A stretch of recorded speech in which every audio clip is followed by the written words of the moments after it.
Okay, so this is just a quick review of section 2.1, which is about functions and then a little bit about domain and range. So I believe a huge part of math and learning is just trying stuff and thinking about it. So there's three questions you see here, and I encourage you to think about them before continuing this video. Um, again, you trying to figure out on your own will be much more valuable than me just telling you how to do it. So pause the video, and then whenever you're ready to continue, once you've answered them, then you can continue. All right, back with you. So a function is just an equation with two variables, right? So if we did maybe an example here, like a regular equation be like if I had, say, just 2x equals 8, that's a regular equation, not a function, because you have just the x variable. But once you have like two variables, like y equals 2x, that's considered a function. Okay, and then importantly, one of the rules about functions is that for each input number, there can be only one output number. So in this example that we have here, if I make a little XY table of y equals 2x, I'll draw this over here. Sorry about the poor handwriting. There's a rule that each of my input numbers that I pick, each of my domain numbers, there can be only one output. So in this case, when I pick 1, I put into the function over here, 2 times 1, I get 2. When I do 2, 2 times 2 is 4, blah, blah, blah, blah. Okay, so the idea is that each of these input numbers lead to a single output number, right? So it would fail, it wouldn't really make any sense if I had input of 4 and then I got an output of 9 or something. That would not be considered a function, right? In fact, it wouldn't make any sense if you think about the equation. When x is 4, we should always get 8. We shouldn't get a different number like 9. Okay, so functions two things: equation with two variables, and then also it has this rule that each input has only one output. Okay, so that's kind of what part two is asking here is, like if we take an input, here's our input of 1, and I'll try and dot these with a different color here. So we have input of 1, 8, negative a half, and then 8 again. Okay, and so each of those inputs can have only one output. So this table is an example of one that is not a function because its input of 8 actually has two separate outputs of 0 and 3.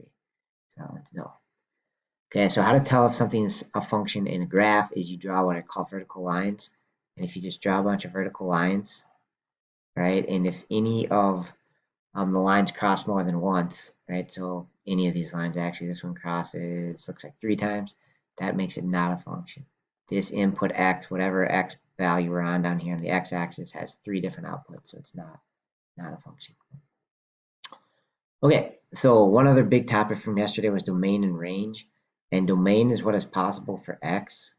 All right, so in a limited table like this, your domain numbers, you can just usually list them. That's how you usually see the answer in the book here. So like we have negative a half, positive 1, and positive 8 for our domain. Those are possible x based on that table.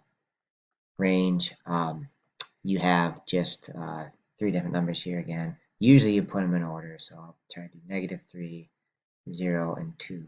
That would be the range. Okay, if you want a brief explanation for some of the homework ones last night, number 30 here, this is kind of an interesting one for like domain and range. You know, graphically, I think it's a little bit harder. I think easier in a table. So just kind of as to help you understand it, like I just listed some points. So like this point right here, this first one is 3, 0.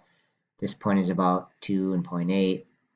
Then we have 1 and almost 1 for y. And then this point up here would be x0, y1, right? So I just listed a bunch of these coordinates. And then you can start to see that if you look at x, x goes all the way from 3 to negative 3. So visually, you know, there's negative 3 on the x, there's positive 3. So it makes sense that our domain for this one is negative 3 to positive 3.